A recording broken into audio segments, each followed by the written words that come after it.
Welcome to Dating in the Digital Age by Core Confidence Coaching. This is a podcast for men and women around the globe who want to improve their social confidence and dating lifestyle. Hosted by your coach, Andrew Gung. I've transformed hundreds of men and women through online and in-person dating. So tune in where we'll deliver you powerful tips and insights into the world of fashion styling, dating to relationships. Let's get you started. Welcome back to episode 3, The Goose and the Golden Egg. Your host, Andrew Gung from Core Confidence Coaching. And we are super pumped and excited doing this episode today. As I mentioned in episode 2, we have a very special guest speaker who I'll introduce in one moment. Core Confidence Coaching, we are a relationship and dating coaching company based in Australia.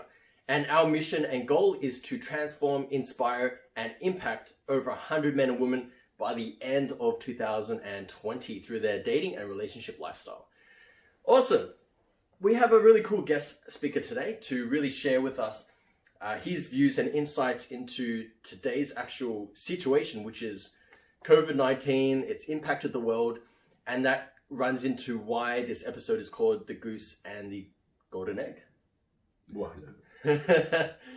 So, interesting times we're living in. This is a continuation of episode 2. But let me tell you a little bit about our guest speaker today. He's been a good friend of mine for several years. I've met him through this whole industry of the relationship and dating industry in Melbourne. Now, he's been in the showbiz industry for several years, and he's also a dating and relationship coach independently, and he's been coaching a lot of our clients, both men and women.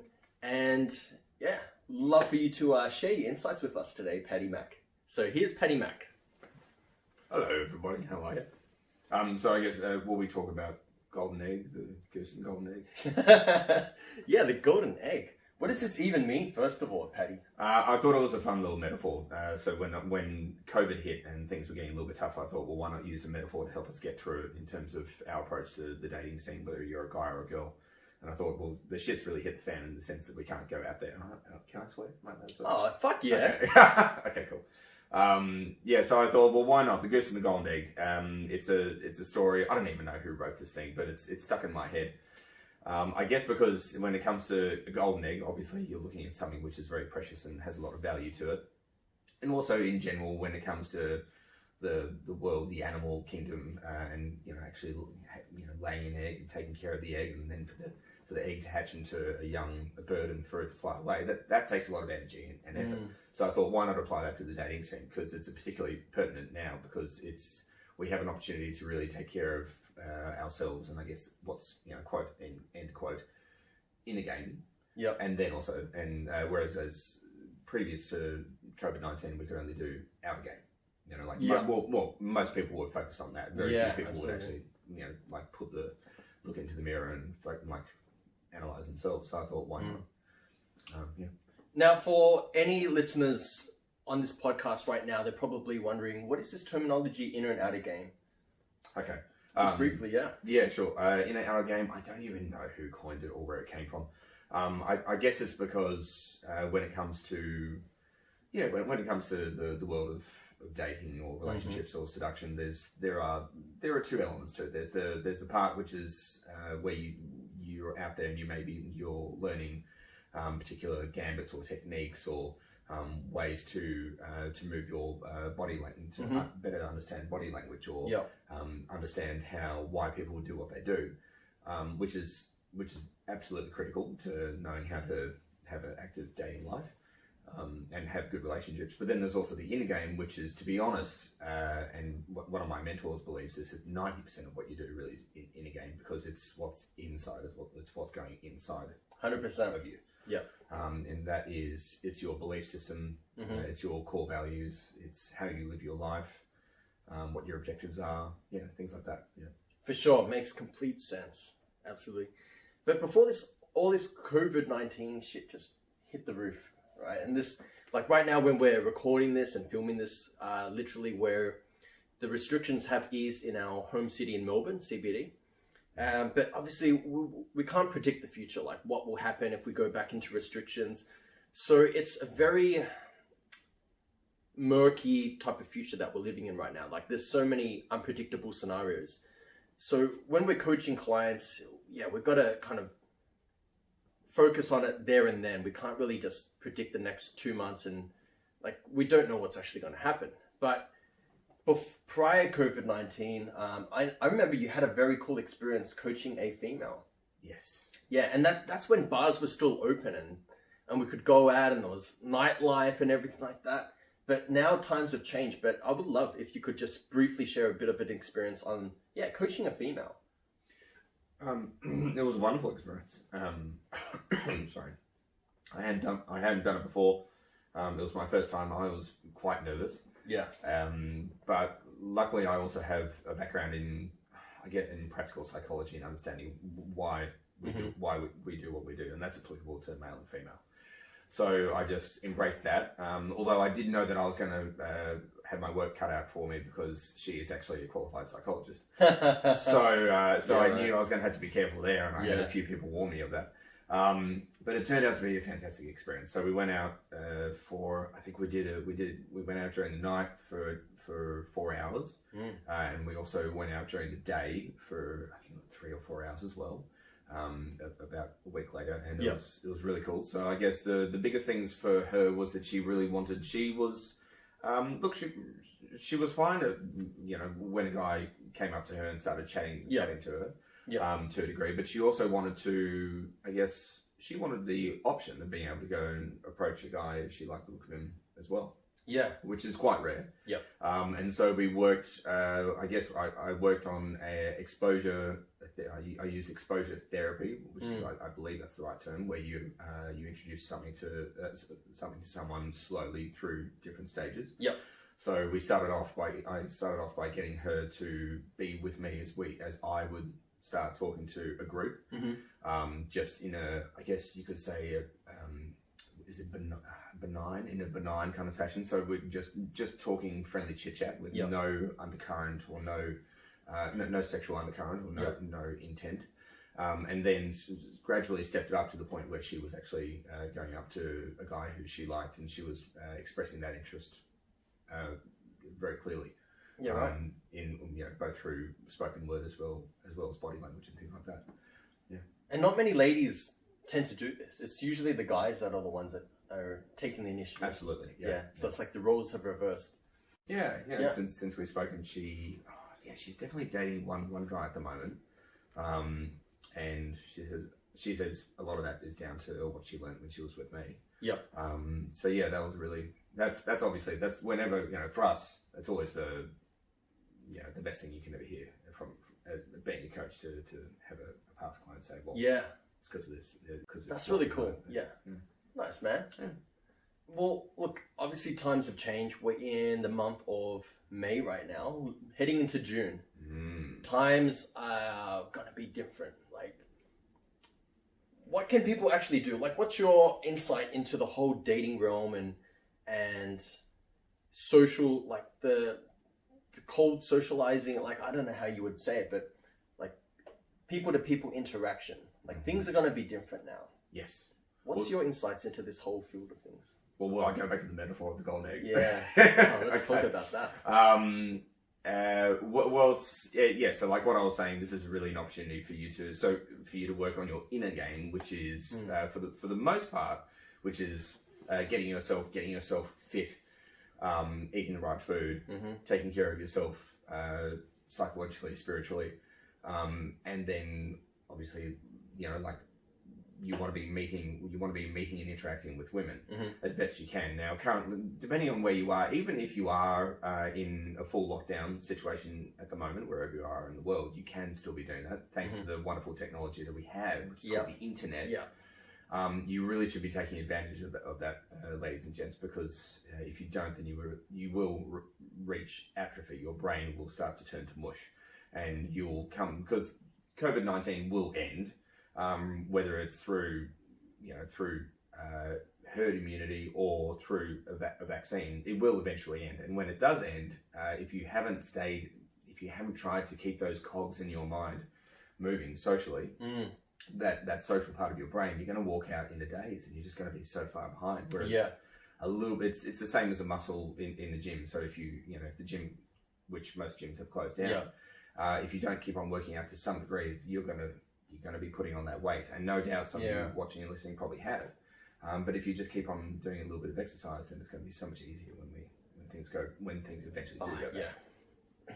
Man, I think I'm one of those guys that have worked on their mindset, but haven't worked on my stomach. So the cogs in my stomach isn't moving that well. That's okay. I think that's amazing advice. Like, yeah, any man or woman that's listening to this right now, as I said in episode 2, you should be working on yourself. And I like the analogy that you used. It's like a muscle. If you haven't used it in a while, you'll go out there and it's like hitting the gym. You haven't hit the gym in months. And you won't feel confident on how to even lift that weight or how to even do that exercise anymore. And now in episode 2, we did speak about online dating. It is an area that you can focus on. It absolutely works. I've tried and tested this. A lot of my clients have, and they've had really good success, especially during this whole ISO situation that we're going through. And it's going to go up and down. However, Paddy, what would be a situation if a man or a woman wants to go and meet a person face to face? And look, we're still probably going to have these restrictions in restaurants, pubs, bars for several months. And what could be an option or an opportunity for someone to meet someone else that's out of their social circle? Well, it's definitely possible because I've been doing it. So it's a question of where you are and where you are in the world and the particular rules and regulations that the governing authorities have decided to lay down. So, but if you're here, so for instance, here in Melbourne at the moment, or here in Victoria, I should say, you're allowed to go out. You're allowed to go outside, and you're allowed to be with a group of up to, I believe it's 10 people, and that can be anywhere. So that can be in a park, or it can be on the street, or something like this. You're still not allowed to actually congregate at cafes or restaurants, things like that. That's not until later on. So, but the good thing is that at least in Victoria, our weather isn't even going into winter now. You can actually go outside, and you're not going to freeze your butt off. So you can meet guys and girls, and you can frequent places. Going back to what we were talking about before in terms of fitness, you can do, but you can, I guess, what is it? Kill two birds with the one stone. So you can go for a walk, or you can go for a jog, or even a run if you want. And chances are you're going to see people who you find attractive. So you can actually approach them. The trick is to, if you can, really try to make it what I call situational or an observational way to start a conversation, rather than just going in there and saying, using a line or a technique. You can if you want. You can even have some pre-organized questions if you want in your mind, so just general questions if you're worried that you're going to freeze. But if you can actually observe something about that person that you like, for instance, if he's got a cute dog, say, hey, I like your dog. It's like I used to have one like that when I was growing up. Try to give some value in the initial interaction. If you see a girl who's wearing a pink sweater that reminds you of some traveling that you did in Los Angeles a few years ago, say, hey, I like your pink top. It reminds me of the traveling I did when I went blah, blah, blah, blah. As opposed to just giving the compliment, if you can actually give some value and tell them something a little bit about yourself, a small story, tell them a little bit about that. It gives the initial interaction a little bit more.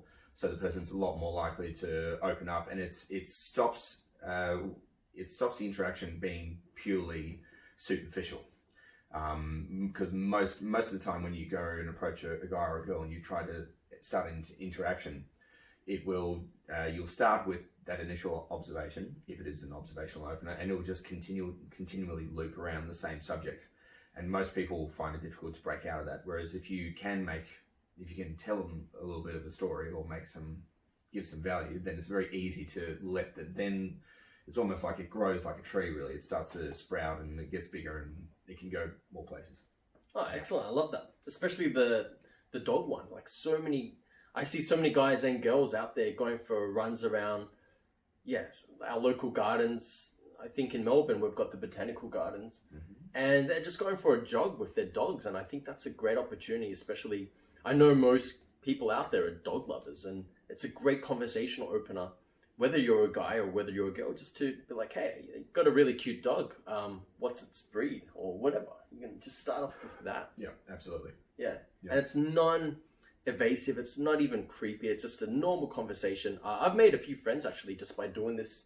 I think it was in our Flagstaff garden. They had some French bulldogs and they're really cute. Took some photos, had a bit of a chat to them, asked them where they got the dogs from, and yeah, still keep in touch. Yeah, yeah, and you don't. And the other thing also is that if it's a park and they're there with their, even if they're not there with their dog, if it's a local park to you, you don't feel the pressure like you have to suddenly, like the spark should be flying straight away. I know for girls in particular, you're probably going to be thinking, okay, well, this is I'm going to find out whether or not he's Prince Charming straight away. And for guys, they're going to be thinking, I got to be able to, like get this girl's number and get her on a date by, in the next 3 days, and it's got to happen now. But it doesn't. If it's local to where you live, and you find out if she is local or if he is local, then you can actually give yourself a lot more leniency. So you don't, because you're going to see that person again. Chances are, if you could, in that initial interaction, if you find out, you can just say, so I live up the street at 45, blah blah blah. What about you? And they're like, oh yeah, I live at the Maryvale, or I live at the one just on the corner. If you find that out, then that is what some of us say, that helps us understand the I guess the logistics of a relationship. Just as you would understand logistics in business of how things move and go from one place to another, the logistics in terms of relationships is very important, because you need to be able to understand how someone moves around, where they're based in terms of where they live and where they work. If you can find that out in that first interaction and you find out that they're local, it's okay if you just finish the interaction with, well, it was nice to meet you, I'll see you around. Because you very likely will see them in the next week or two, and then you can take another 5 minutes then, and maybe you have a chat, and a month later. Yeah, it might seem like it's like this is ridiculous, it's taking too long, but they are local, and it also means that it's not forced, and you won't have so much pressure on yourself. Yeah, and I think guys and girls feel a lot of that pressure. They feel like it's got to happen now. Yeah, right. Yeah. Nice, man. Yeah. Awesome. I really like that, Paddy. And yeah, that's the Goose and the Golden Eggs, ladies and gentlemen. I really hope you enjoyed this episode today, episode 3, and appreciate your time taking it out today. Thank you very much for tuning in, and we look forward to having you next week on our episode 4. This is Andrew from Core Confidence Coaching, signing out.